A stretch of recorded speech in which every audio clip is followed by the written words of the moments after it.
We light the first candle in honor of Buddhism. May all beings have happiness, and the causes of happiness may all be free from sorrow and the causes of sorrow. May all live in equanimity and live believing in the equality of all that lives. We light the second candle to honor Hinduism. May all in this world be happy. May they be healthy. May they be comfortable and never miserable.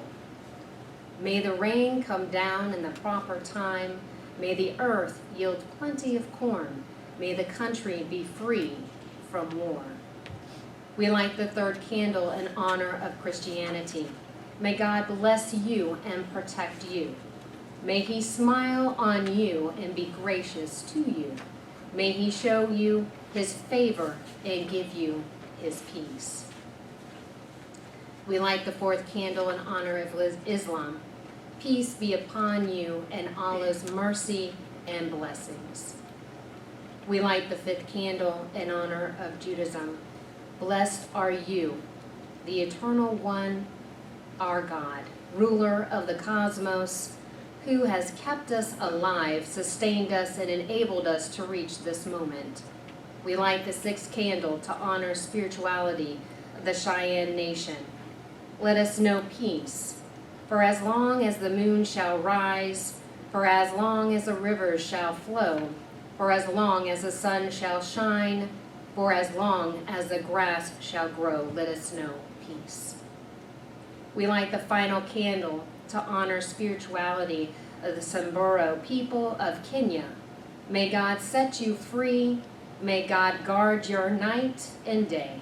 May God set you in your right place, and may you spread out like the grass of a prairie.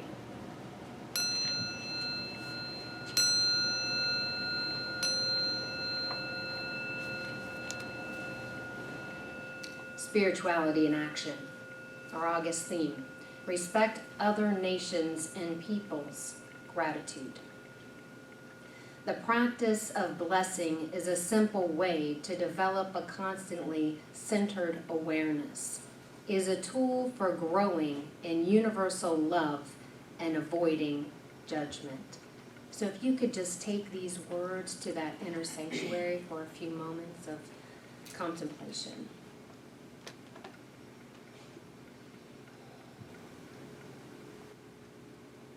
So we come together today in consciousness, in love, in light, in peace, knowing that God is right where we are. We cannot be separate from spirit. Maybe only in our mind, but we are absolutely imbued with this power in this present that breathes us, walks with us, is the very breath that we are breathing, is God breathing us. This love and beauty and power. And so I know that today we come together as we do all the time in community, in unity, in power and presence of God. And so I know that in this time of grief, in this time of sorrow in our community, we are uplifted. We are reminded that we are absolutely a part of this power. We are unified in love. We are unified in peace, and we go forward with absolute strength. We go forward in uplifting other people who've been affected by this tragedy in our community, within our own selves. And I know that we have compassion, understanding. I know that we have strength. I know that we have unity. I know that we are part of this blessed place that we call Center for Spiritual Living. We are part of a greater knowingness that love does prevail, absolutely, every time, all the time. And so I know that we are uplifted. I know that this service is in divine order, because it's the same divinity that is within us that orchestrates this time together, this time that is blessed, this time that is ordained. And I give such thanks. Thank you, thank you, thank you, God. And together we say, and so it is. Well, I have been inundated this morning with emails and texts from around the world, people praying for us and praying with us, and sending us their blessings, beginning with my colleague in Lyon, France, 4 o'clock this morning. I gotta remember to turn my notifications off before I go to sleep. And all morning long. And one of the things that arrived was a poem that I want to share with you as we begin our exploration in August of the spiritual practice of blessing. Couldn't come at a better time. It's by Maya Angelou, and it's called A Brave and Startling Truth. We, this people on a small and lonely planet, traveling through casual space, past aloof stars, across the way of indifferent suns, to a destination where all signs tell us it is possible and imperative that we learn a brave and startling truth. And when we come to it, to the day of peacemaking, when we release our fingers from the fists of hostility and allow the pure air to cool our palms, when we come to it, when the curtain falls on the minstrel show of hate and faces sooted with scorn or scrubbed clean, when battlefields and coliseums no longer rake our unique and particular sons and daughters up with the bruised and bloody grass to lie in identical plots in foreign soil. When the rapacious storming of the churches, the screaming racket in the temples has ceased, when the pennants are waving gaily, when the banners of the world tremble stoutly in the good, clean breeze, when we come to it, when we let the rifles fall from our shoulders, and children dress their dolls in flags of truce, when landmines of death have been removed, and the aged can walk into evenings of peace, when religious ritual is not perfumed by the incense of burning flesh, and childhood dreams are not kicked awake by nightmares of abuse. When we come to it, then we will confess that not the pyramids with their stones set in mysterious perfection, nor the gardens of Babylon hanging as eternal beauty in our collective memory, not the Grand Canyon kindled into delicious color by western sunsets, nor the Danube flowing its blue soul into Europe, not the sacred peak of Mount Fuji stretching to the rising sun, neither Father Amazon nor Mother Mississippi, who without favor nurture all creatures in the depths and on the shores. These are not the only wonders of the world. When we come to it, we, this people, on this minuscule and kithless globe, who reach daily for the bomb, the blade, and the dagger, yet who petition in the dark for tokens of peace. We, this people, on this motive matter, in whose mouths abide cantankerous words which challenge our very existence. Yet out of those same mouths come songs of exquisite sweetness, that the heart falters in its labor, and the body is quieted into awe. We, this people, on this small and drifting planet, whose hands can strike with such abandon that in a twinkling life is sapped from the living, yet those same hands can touch with such healing, irresistible tenderness, that the haughty neck is glad to bow, and the proud back is happy to bend. Out of such chaos, out of such contradiction, we learn that we are neither devils nor divines. When we come to it, we, this people, on this wayward floating body, created on this earth of this earth, have the power to fashion for this earth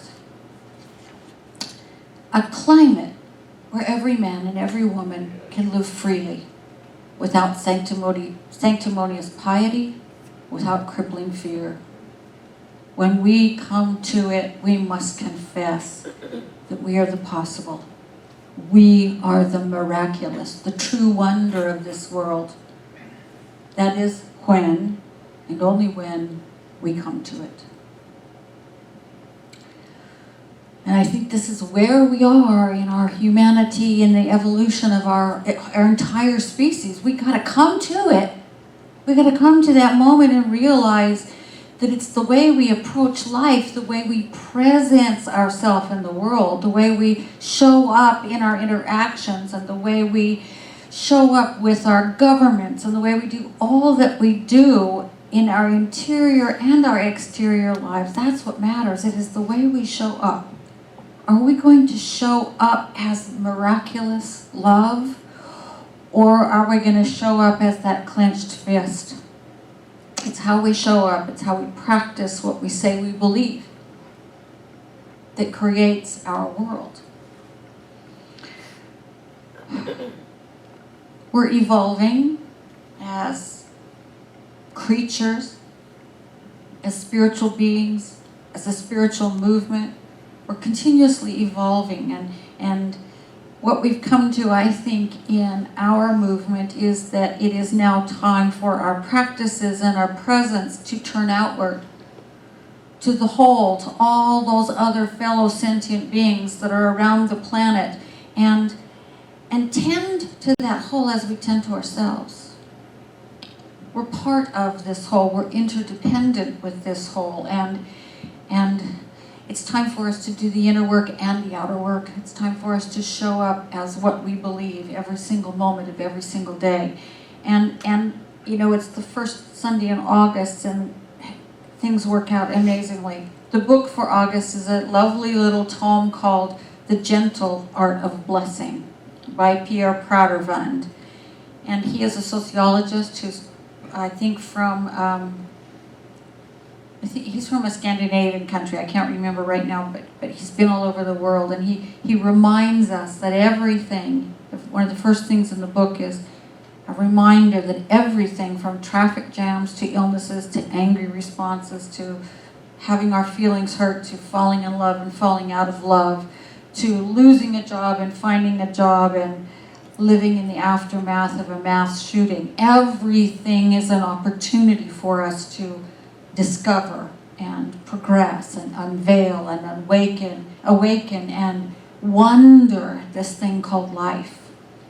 You know, that's life on the spiritual path, is this continual, no matter what shows up, treating every single thing as an opportunity to silently say thank you.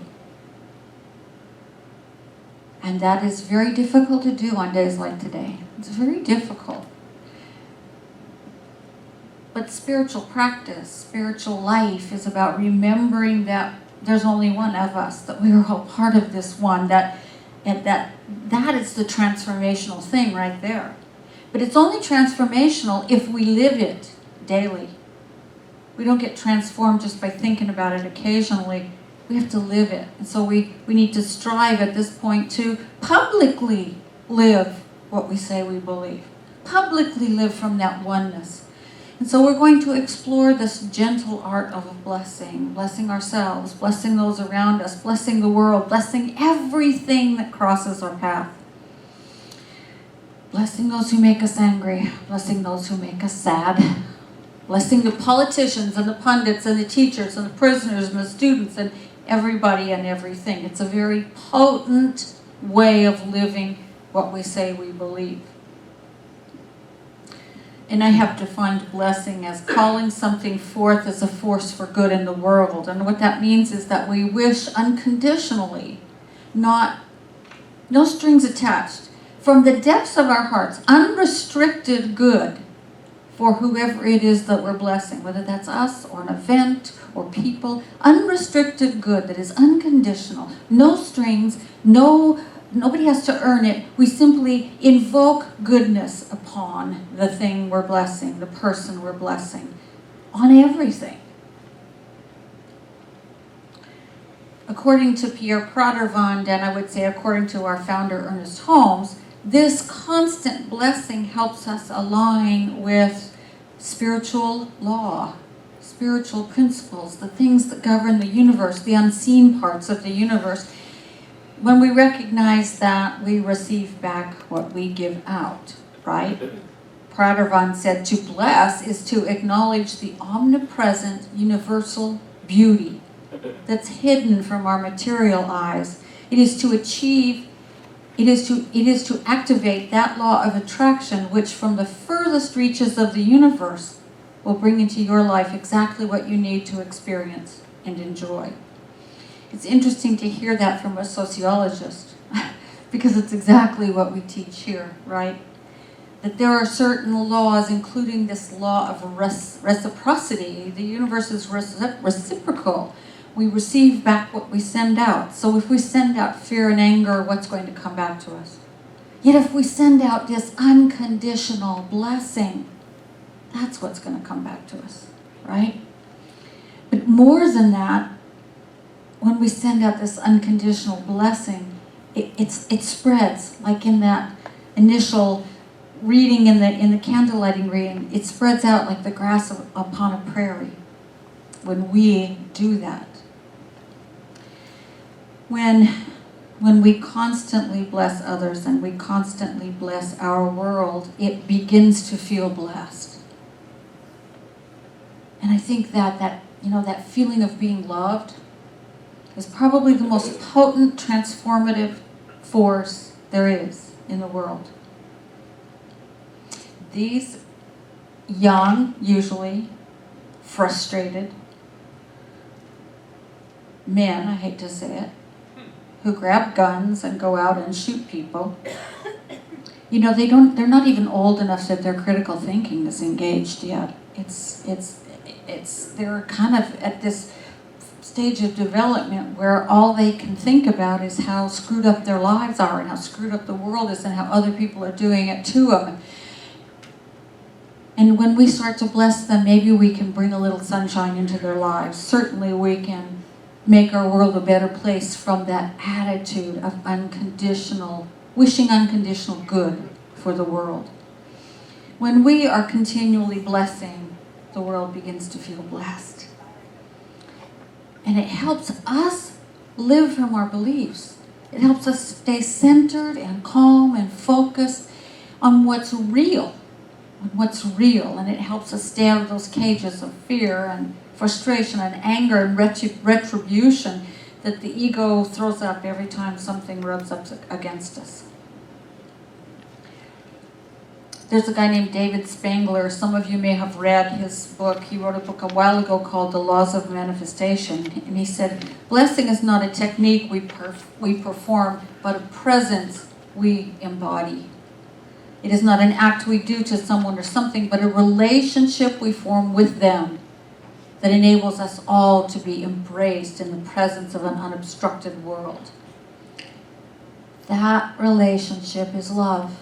It's love in action. It's oneness in action. It is that which kind of throws open the gates for this unobstructed life and love to come into us. And so what makes what we do a blessing is the spirit and the heart with which we enter into it. So I want to invite all of you to join me in blessing everything for this whole month. See what changes. See what happens in your life. Watch what goes on around you. It is our practice for the month. We hold each other up in that practice. And we begin with ourselves. When we look in the mirror, when we wake up, we bless that beautiful person looking back at us. When we wake up, we bless the day because the day contains good we can't even see, but it's there. When we go out into the street, we bless the people we see on the street. When we interact with someone, we bless them in their health, in their abundance, in their work, in their joy, in their relationships, in every part of their life. Bless the place that you live in. Bless the streets of this city. Bless everyone and everything. When something goes awry in your day, bless it, because everything is grist for that mill of discovery and unfolding. Bless everything that comes along, absolutely everything. Bless the hospital when you pass it. Bless the prison when you pass it. When you see someone who seems broken by life, lift them up. Bless them in connection and joy and happiness and abundance.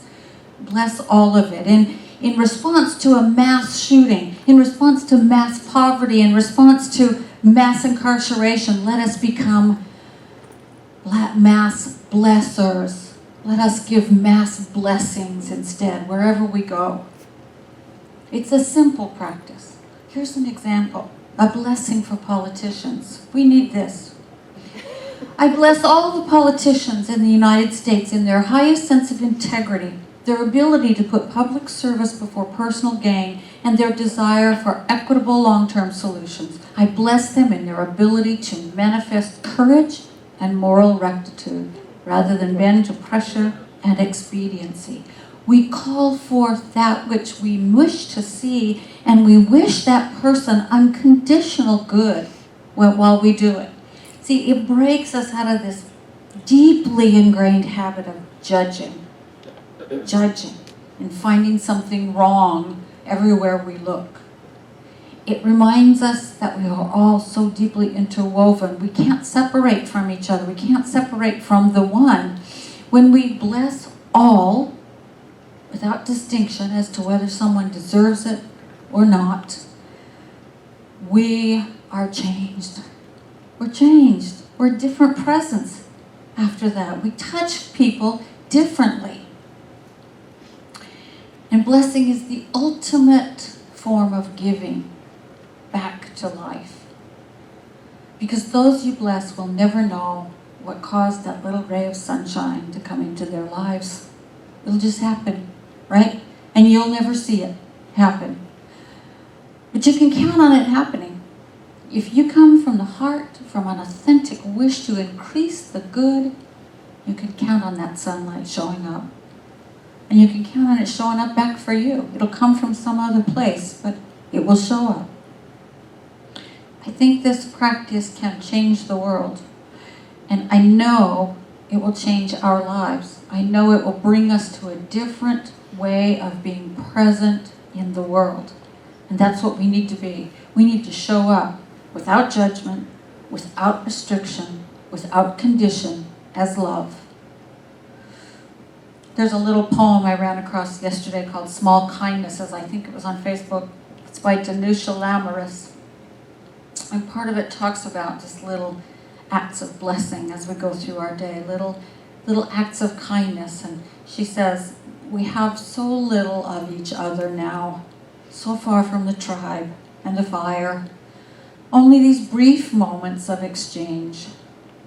What if they are the true dwelling of the holy? Fleeting temples we make together.